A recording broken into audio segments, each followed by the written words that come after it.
What up, world? It's your boy Mark Walter Warden, Throwback Thursday. Today we got with us Gemaine and Murph the Kid to talk about their 2020 or Jermaine's 2020 project Lefty EP that Murph was involved with. So well shit, first thanks for joining us, fellas. Appreciate you, man. Thank you.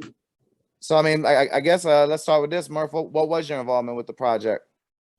Man, flying out to New York and making sure G didn't get drunk enough to like miss the sessions the next day, mostly, you feel me?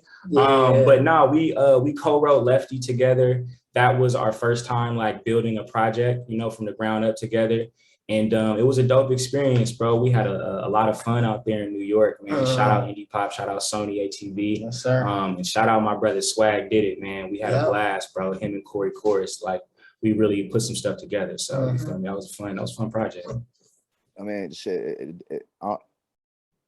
it's outstanding. Like just front to back, like that shit is vicious. Not like it sounds like The Weeknd, but you remember when The Weeknd was first coming out and he had those little like things with the 4 squares on front and how it kind of like had this impact, and it was the first time that it was like some music that, like. If I had heard that then, I would have already been checking for you, and I wouldn't have needed no press release to know about no questions. You feel me?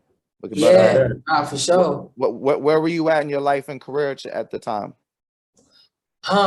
So Lefty, that's an interesting one. So it was the first release with people outside of just my management. So like, it was just finding a flow and just really trying to figure out. I just remember like really just trying to figure out the team. And was it uncomfortable for you at first? It was, man, because it required me being a little bit more open and vulnerable in ways that I just wasn't used to. Like I had to like share my like self with people enough for them to understand me and be able to like help me present myself in the best way I could, you know? And they were basically so it was just like an interesting process. Huh? They were basically strangers too, right? Yeah, you know, it was just, you know, they were critically acclaimed, you know, and that was just like a different level of collaboration than what I was used to. But I definitely, you know, it just took a little bit of trust on both ends. And, you know, and I was just happy to like do that. I felt like I was in a place where I was ready for it too. You know, like I've like been doing music long enough at the times where I was ready for like you know, someone with a little bit of experience to like help elevate me, you know. And that's like, I'm not only talking about Swag, but also with Murph too. Like I just felt like I was at a place to where I could the help, you know, them helping me, you know, could literally help everybody. You know, I was like at a place where I was prepared for it and ready. So it was like a force multiplier for your artistry. Yeah, definitely. Definitely, man, for real. So what's your favorite song on the project?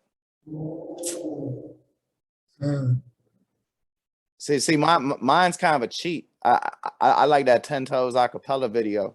The 10 Toes acapella. Yeah, that shit go, man. And I had to bring that up just so I have an excuse to put the video on the Dirty Glove Bastard post. But if y'all if y'all hearing this on Spotify or whatever, y'all go look up Gemaine 10 Toes acapella. That shit. Oh yeah, man. That's something we did off of. We did that with $500, man. I'm gonna be honest with you. Did that with $500. I just had to hit the homies up. I'm like, yo, I got a crazy idea. It's gonna sound crazy, but I want to do an acapella. Some Temptations 5. Shout out. That's like some Lean on Me in the Bathroom type shit. I don't know if y'all know Lean on Me. Shout out each individual artist and singer that's on there. Like that's each person singing. Like oh yeah, they good. Yeah, they good. Those cats are incredible. Shout out Caleb. Shout out Alex. Shout out Duran. Yes, sir. Those cats are incredible. Man. Yeah. And like I wouldn't have been able to do it without them. They all did it off the love. Literally $100 more, and it wouldn't have happened. You know, simply I literally did it with everything I had. You know, and it wound up being a big, you know, a reward for like doing that. Yeah. So much yeah, bigger payoff. yeah, Investment. for sure. I would definitely include that in your sizzle reel, like a little like 15-second clip. Oh yeah, easy. Yeah. That's easy money. Because Yeah, you know definitely. that shows people that you can do a whole nother type, you know. Yeah, for sure, man. I'd love to do that, honestly. But you asked me what's my favorite record off of Lefty, and the record that is like just hands down one of the records that just impacted me the most, I know, was Sip to This. I say Sip to This because I remember it was around the time I made that record, like around the time that Nipsey died, and that you know, I'm from LA, and I went to school right across from Nipsey shop where he, you know, died. Right. And like, you know, I just seen him often, even though I wasn't really, you know, that knowledgeable of like who Nipsey was and everything. I've always seen people just like, oh, that's Nipsey. You know what I'm saying? I didn't even have that connection, but like seeing him and then developing it over the years of like, yo, that's Nipsey. I love Nipsey. You know what I'm saying? Being just like, he was literally like a town hero. Yeah. And so like him dying and then me making that record and that being tied to him, and then also like as well, just as importantly, it was a certain groove and rhythm melodically that like I am locked with myself with making that record, because you know, as I was saying earlier, man, I take real pride in like this singing shit, man, and like the mint conditions and Keith Sweats were, you know, Bobby's and Michael's and Marvin's were niggas really sang. You know what I'm saying? And I took pride in that, and I really wanted to be showcasing that in every record. And like that record, with wanting to do that, it had struggles because, you know, the new age of R&B is way more complex melodically. Like they move around a lot more, you know?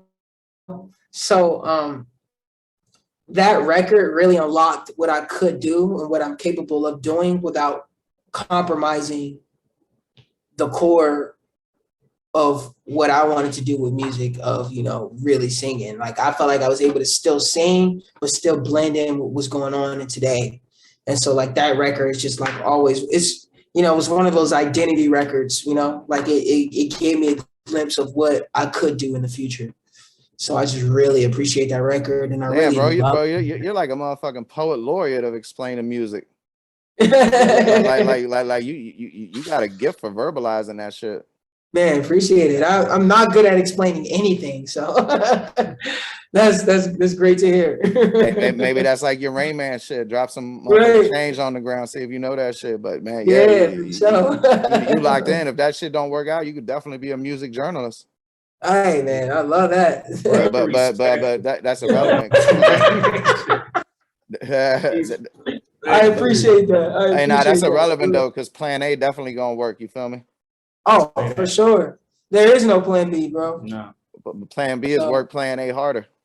Yep. That part. For real. Man, this been Throwback Thursday, man. Thank y'all for y'all time tonight, and I look forward to listening to new releases and keeping up with your careers. And man, thank you. Let's touch base when these things are getting released. Please, let's do it, bro. Let's do it, man. Let's build from this. I mean, definitely. Like I said, I appreciate it. Thank you very much. Thank you for having us again, bro. Yes. Appreciate you. Oh, no doubt, man. Y'all take it light, and y'all have a good night. Yep. My G.